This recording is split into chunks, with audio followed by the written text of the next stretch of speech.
Hello everybody.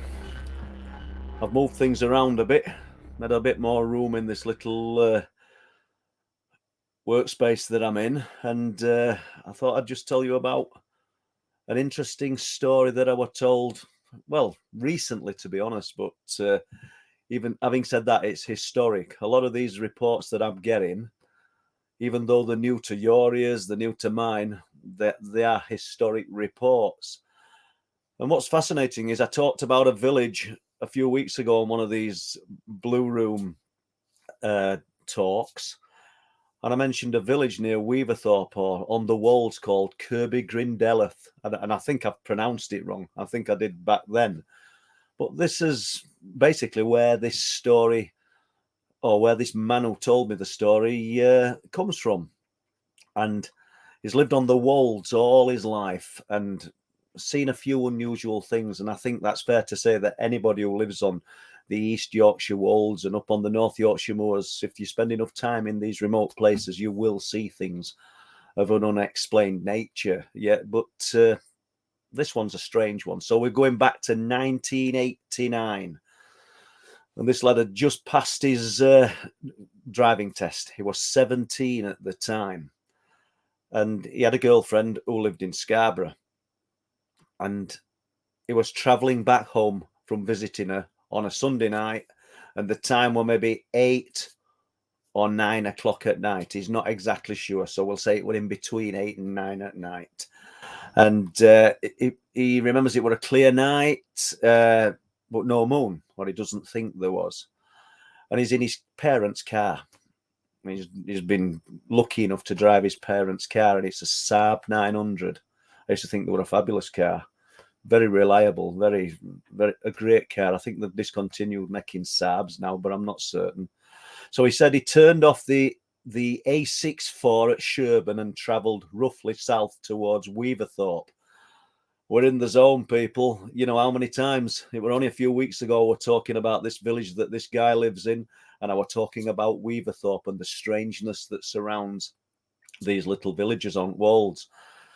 So he says, after entering some woods, obviously between woods in his car, at the bottom of the hill, this is towards Weaverthorpe, moving from the Vale of Pickering to the Wolds, onto the Wolds properly, the roads climb, and the wooded escarpment, it goes up on a slight incline on a curve for maybe a mile and a half.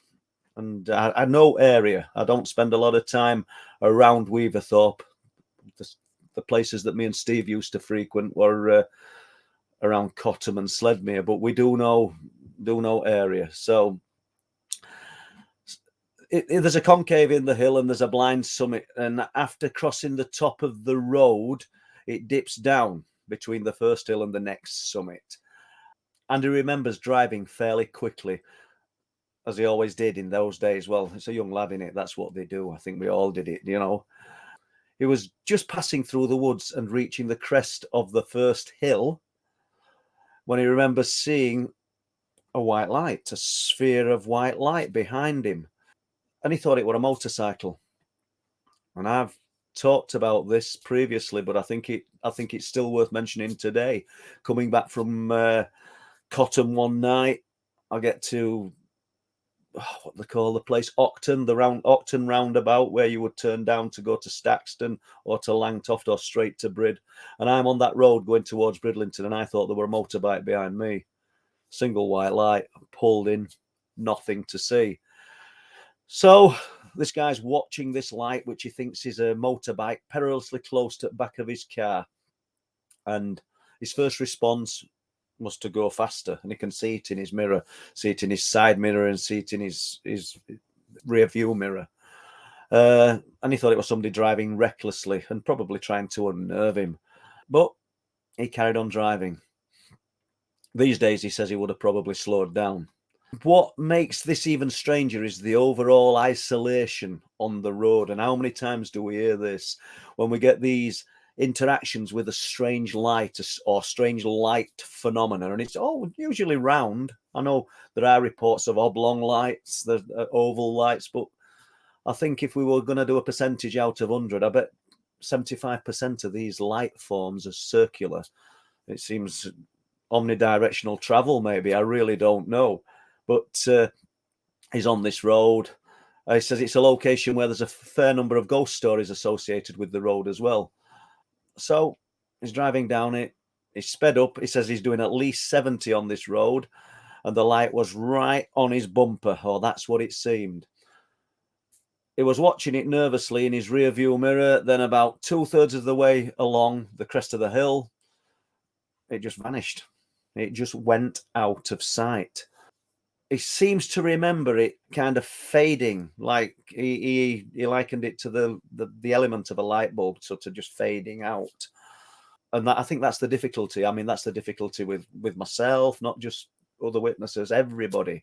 We have to keep so tight to what we actually remember. That's why people, don't know what this is, but a bit of paper as an example. That's why if you see something or experience something, write it down as fast as you can. Then you won't bend the story to what you might want to believe, what you might not want to believe, or what somebody else suggests. Get as many of the facts down as you can. You know, if you've had some kind of strange experience, sighting, anything, how did it make you feel inside? Did it make you feel nervous? Did it make you feel elated? Were there a build up to the sighting?